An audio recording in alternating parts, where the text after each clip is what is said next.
What's going on, everyone? Gormy here. Today, I'm going to be bringing you guys my top 3 tactics that I have used so far in FM22.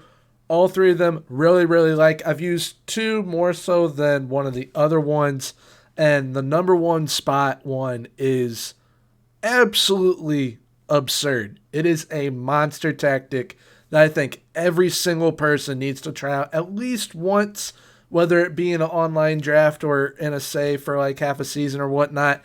It is a stupid good tactic. So we'll be going over that in today's video. If you guys do happen to enjoy, please leave a like, comment, and subscribe, as it does help the channel get into the YouTube algorithm.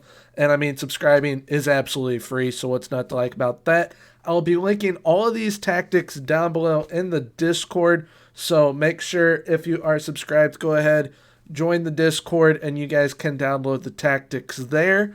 All 3 will be there, and all of these set pieces that would have been used with them will be attached to those tactics, but I'll also link the elite set piece tactics for FM22 that I use in the Discord as well for you guys to download also. So without further ado, let's get into this top 3.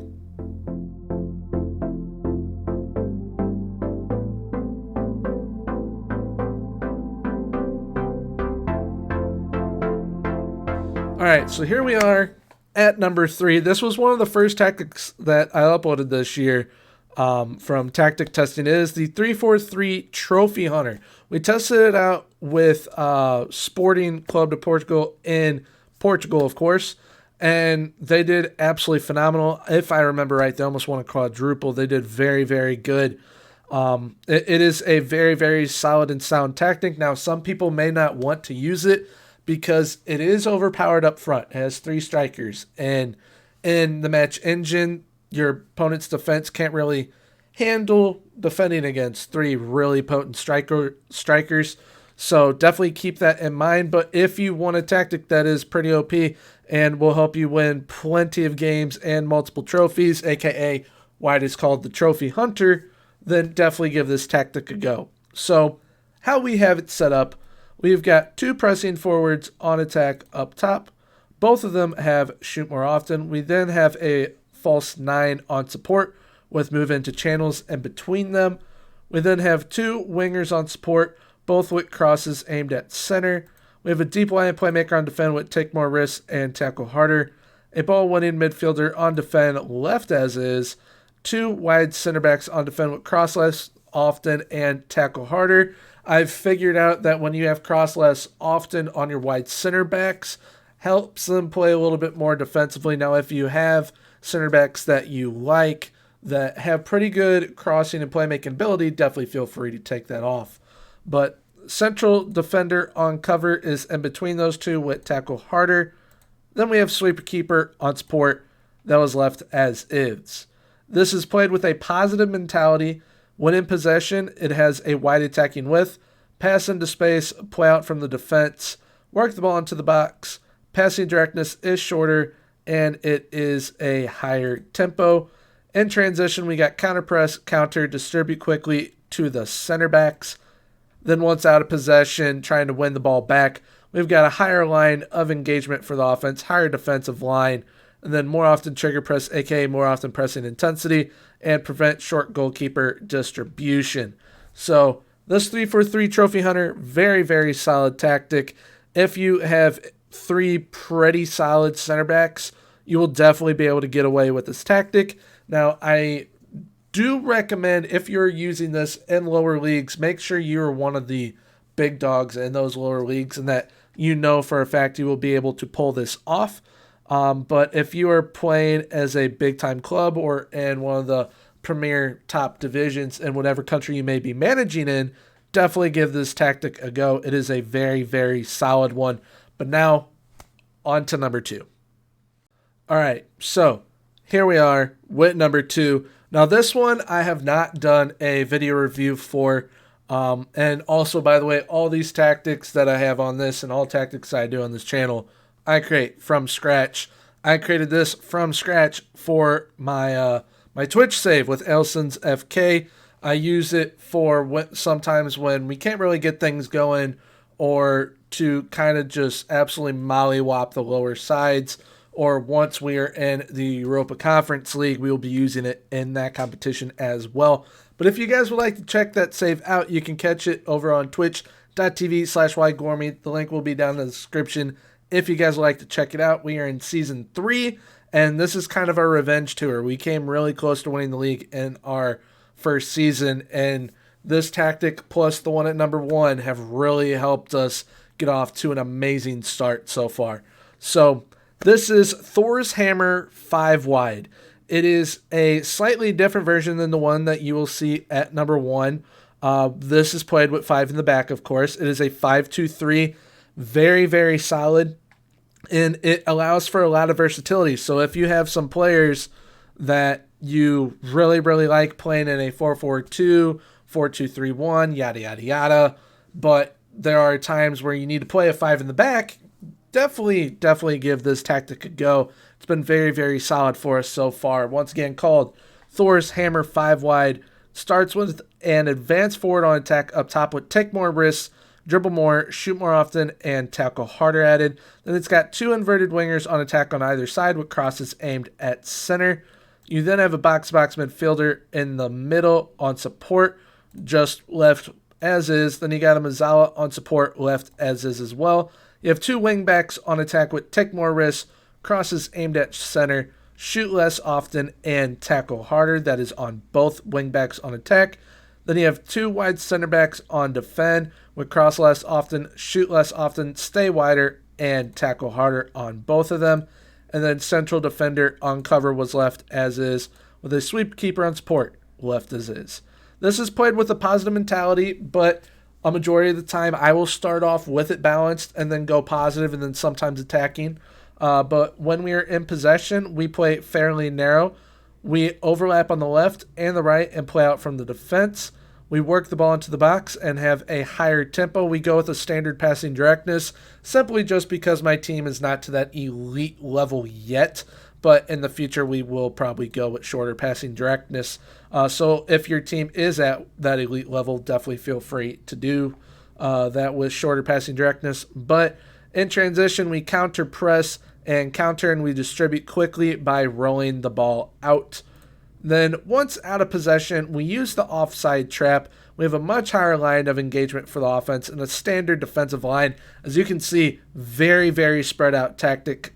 Basically covers the entire pitch. Very, very solid tactic.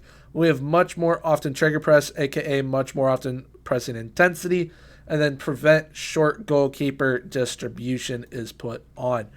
This tactic, like I said, very, very solid. Allows us to really whoop on those smaller clubs, but also if things are not going well with the original tactic that you guys will see at number 1, we switch to this mid-game, and we usually get a win out of it, and this will be used for our Europa Conference League matches because I just feel having 5 in the back will definitely help a team like us compete better in Europe.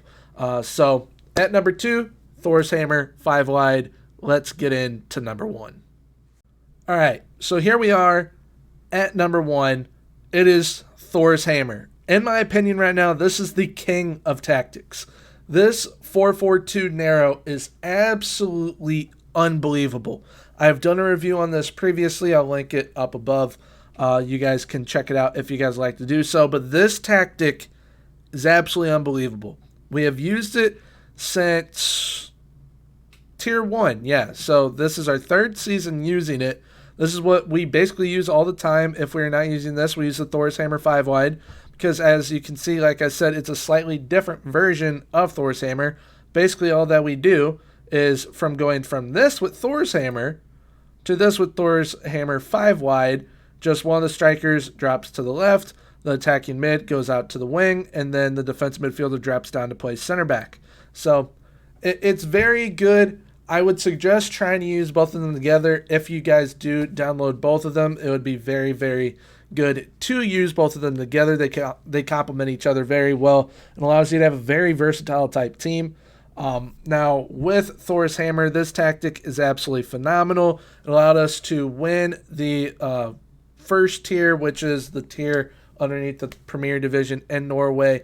We won that, and then we won the Norwegian Cup this past season, and we won the Norwegian Super Cup, and we are currently on 8 wins out of 9 games using this tactic. So it's absolutely insane. So getting into it, we've got an advanced forward on attack on the right side with take more risks, dribble more, and tackle harder. Pressing forward on attack has take more risks, dribble more, shoot more often, and tackle harder. Advanced playmaker on support has got take more risks, dribble more, shoot less often, move into channels, and tackle harder. We've got a box-to-box midfielder on support that was left as is, and the Mazzala on support is also left as is. Ball one in midfielder on defend, all we added was tackle harder. And then we've got 2 wingbacks on attack. With take more risks, shoot less often, and tackle harder. Your wingbacks will be very, very good in this tactic. Your midfielders will be great. Your attack will be absolutely insane. And your central defenders will also be very, very well. Not very, very well, very, very good. There we go, I can English. So the ball-playing defender on defend has got dribble more, shoot less often, stay wider, and tackle harder. We then have got a central defender on defend with shoot less often, stay wider, and tackle harder. Then the sweep keeper on support was left as is. Now, we play this with a balanced mentality. If we are playing someone that is lower than us, I guess, skill-wise, we do go positive. If we're feeling really, really good in a match, up 1-0, up 2-0, and feel that we can extend it even more, then we go positive. But this performs very, very well unbalanced. When we are in possession, we have narrow attacking width, overlap on the left and the right, and play out from the defense. We work the ball into the box and have a higher tempo. When in transition, we counter press and counter. We distribute quickly by rolling the ball out. And then out of possession, it is the same as the Thor's Hammer 5 wide. Use offside trap, much higher line of engagement, standard defensive line, much more often trigger press, aka much more often pressing intensity, and prevent short goalkeeper distribution. Now with all these tactics, they will have used the elite set pieces for FM22 or the ones prior to last year. But like I said, I'll be putting the elite set piece tactics for FM22 with these tactics in the Discord for you guys that are subscribed. So definitely check that out. If you guys would like to download any of these tactics, highly, highly suggest trying all of them out, especially Thor's Hammer. It's absolutely unbelievable. Our main rival is Molde, the team that Ole Gunnar Solskjaer coached in Norway. And they, in my opinion, are the best team in Norway, and we have become their kryptonite by using this tactic. They don't know how to beat us with it. It's pretty nice. But definitely give these tactics a go. Remember, like I said earlier, please like, comment, and subscribe if you guys do happen to enjoy today's video. And feel free to subscribe, as it is free. So with that being said, until next time, have a good one. Bye-bye.